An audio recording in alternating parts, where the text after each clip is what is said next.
And hello, everybody. Good afternoon. Welcome to this live stream. I hope you're well. I hope you're all keeping well. It is just gone past 2. And yeah, if you could bear with me while I have a quick sip of my tea here. I work at night, so it is just a bit of a small mission to get everything ready and done in preparation for the stream. But welcome. It's good to see you all. And thank you for joining me on this 6th live stream as we are going through chapter 6 today. Chapter 6, weak points and strong. We've covered the first 5 chapters of the book, The Art of War. If you could have a look at my previous lives, if you find any of the information helpful, please like, share, and subscribe as we go through this book. And once we've been through this book, we will be going through many other books. I will put up a poll to see which books you would like me to go through with you. As we gain the knowledge from them, as hopefully we can implement all the things that the books suggest that we do, what they recommend. But it's all in the path to success, to have a successful life, to have successful planning, to eliminating all negativity from our goals, achieving our goals, and just improving ourselves as people. But yes, today chapter 6 is weak points. We covered our last one, energy, last week. If you bear with me. Energy, and that was it was an interesting chapter where Sun Tzu gave points like energy will may be likened to the bending of a crossbow, decision to the releasing of a trigger. Yeah,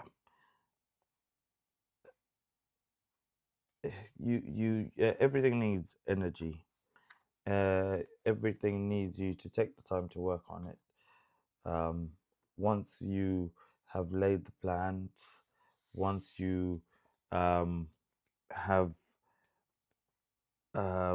start waging your plans, you've got your strategy in place, your tactical dispositions, and then you apply your energy. You're guaranteed to be successful in that all that you do. So I will go straight into it. Weak points and strong. The title is basically self-explanatory. I will narrate through it, and then afterwards I will add my 2 little points. This chapter is divided into 34 little sub chapters, so a bit more descriptive here by Sun Tzu compared to the previous chapters. And what I hope to do in future is somewhat to get somewhere a stand for my book, so that I'm not looking down so much as I'd like all my attention to be with all of you. But here we go. Chapter 6, Weak Points and Strong.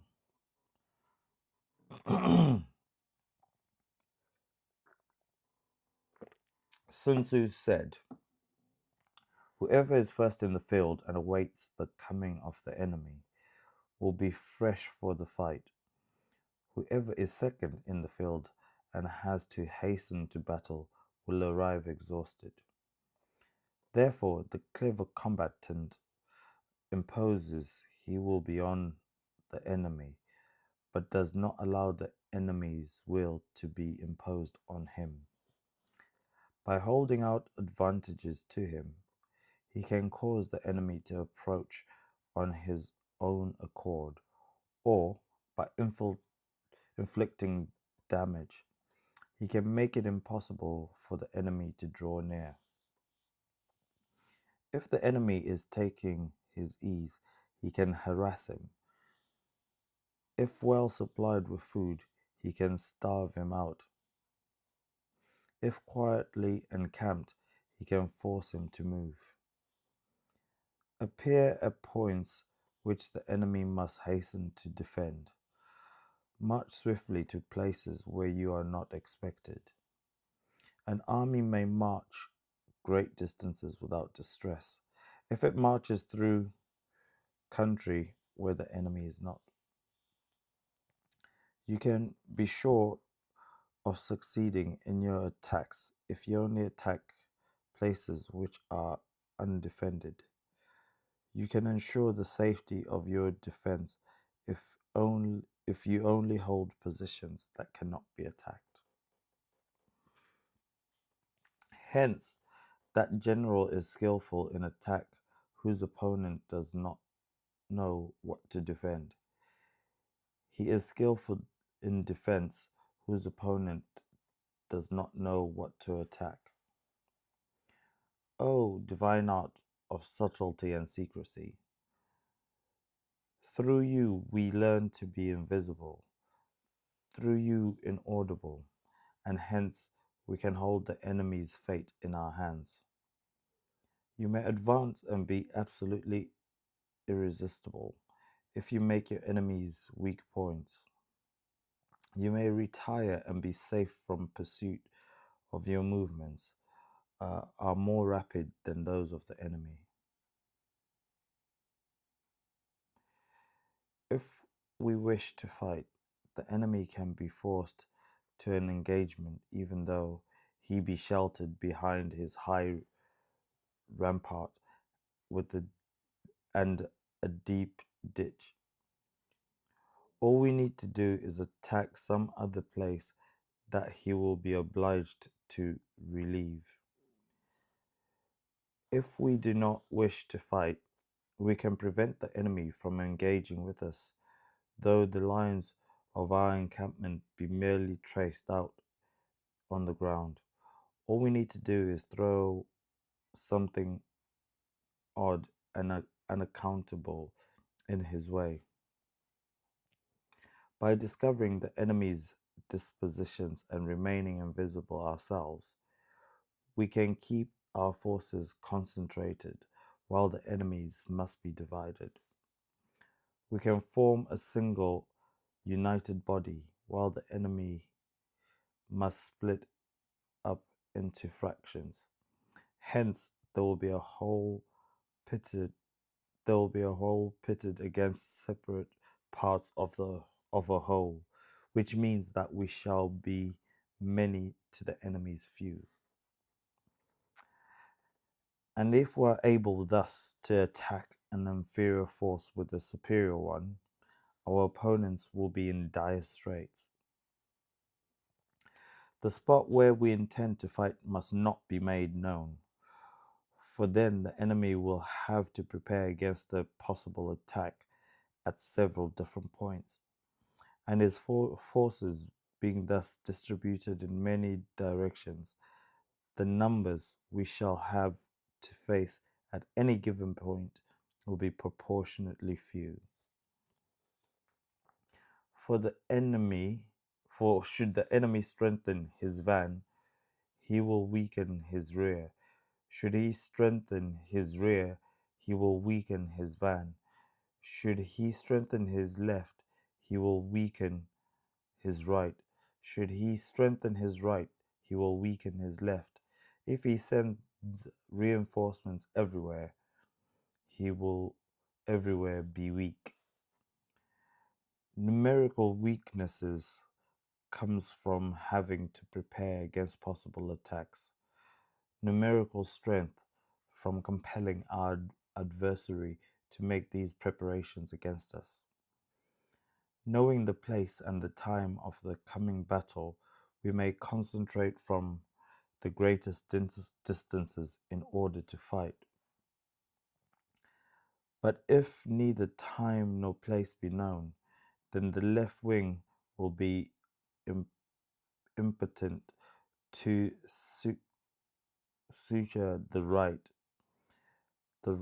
equally impotent to suture the left, of the van unable to relieve the rear, or the rear to support the van. How much more so is the furthest portions of the army are anything under 100 apart, and even the nearest are separated by several. Though, according to my estimate, the soldiers of you exceed our own in number, that shall advantage them nothing in the matter of victory. I say then that victory can be achieved. Though the enemy be stronger in numbers, we may prevent him from fighting.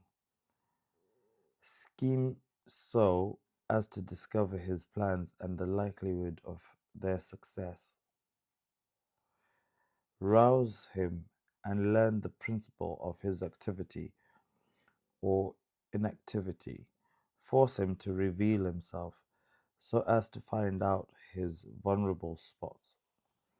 Carefully compare the opposing army with your own, so that you know where strength is superabundant and where it is deficient. In making tactical dispositions, the highest pitch you can attain is to conceal them. Conceal your dispositions, and you will be safe from the prying of the subtlest spies, from the machinations of the wisest brains. How victory may be produced for them out of the enemy's own tactics, this is what the multitude cannot comprehend. All men can see the tactics whereby I conquer, but what none can see is the strategy out of which victory is evolved. Do not repeat the tactics which have gained you one victory, but let your methods be regulated by the infinite variety of circumstances. Military tactics are like unto water, for water in its natural course runs away from high places and hastens downwards. So in war, the way is to avoid what is strong and to strike at what is weak. Water shapes its course according to the nature of the ground over which it flows. The soldier works out his victory in relation to the foe whom he is facing. Therefore, just as water retains no constant shape, so in warfare there are no constant conditions. He who can modify his tactics in relation to his opponent and thereby succeed in winning may be called a heaven-born captain. The five elements are not always equally predominant. The four seasons make way for each other in turn. There are short days and long. The moon has its periods of waning and waxing. with that line, that brings the end to this chapter. Oh, wow. Wow. That was brilliant. Weak points and strong. So, some points here that he makes appear at points which the enemy must hasten to defend, march swiftly to places where you're not expected.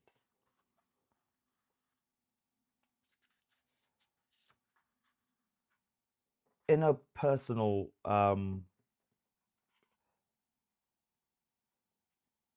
manner of doing your things, or um, doing what you're passionate about, or achieving those goals that you've set,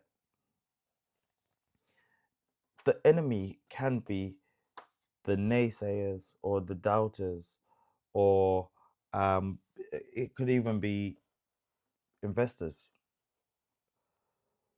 It says appear at points which the enemy must hasten to defend. Yes, people are going to pick holes at things that you're doing. People are going to pick holes at all those things that you are hoping to achieve. You know, just to try to figure out whether you're worth the risk or not. But like he says here, he says, march swiftly to places where you're not expected. In your process, you have to think of everything that could possibly go well, but at the same time, think of everything that could possibly go wrong, and work on give both as much attention, so that whenever um, you are questioned, or whenever um, there's any objections, you know how to fight back and regain favor. Um, there's other points here, like knowing the place and the time of the coming battle. We may concentrate from the greatest distances in order to fight. Be prepared. Always be a few steps ahead. This book is just starting to become very enlightening, such that as a whole, it is a manual to success, really. Sun Tzu was uh, clearly a very wise man, and he left us this manual. Um, Me reading it, me narrating it, I don't think I do this short little book any justice. I implore you, uh, if you do not have a copy of it, grab a copy as I narrate through it. Um, if I do make any mistakes, or if there's anything that I'm not very clear about, or if my grammar isn't great, trust me, reading for me is new, which is strange, because I've um, I've started a YouTube channel where I am reading. But hey, everything is habit, right? So things will get better. Uh, I'm still a little nervous in front of the camera. I feel like I'm talking to myself, but I'm very grateful for those who are viewing right now. So yes, get yourself a copy, um, and we will have a live session where it literally is just a breakdown of what we've gone through so far, rather than moving on to the next chapter, um, where I highlight um, all the important um, lines that he's included in there, and we'll try to sort of break it down in terms of business, in terms of how you can use these at home. You could even use these if you've got little ones. I'm not saying that your children are the enemy, but uh, I'm sure you can appreciate that sometimes um, you need to come up with plans when it comes to your children. Or it could be in your personal life, it could be in your relationship, uh, whatever it may be, and we'll break it down and we'll just stick to the main core points that will lead us to you know making things go a different direction. If you feel like you're currently on the wrong or difficult path, and you just try to break through to get yourself um, to a better place, to a better understanding. So I really appreciate you. I thank you so much. I will put my next schedule for my next live on my channel. So if you could um, put your reminder on there, it will let you know when the next live is going to be. Um, and I look forward to seeing you on there. And I hope you enjoy the rest of your day. And thank you so much and take care. Goodbye from Michael Reed.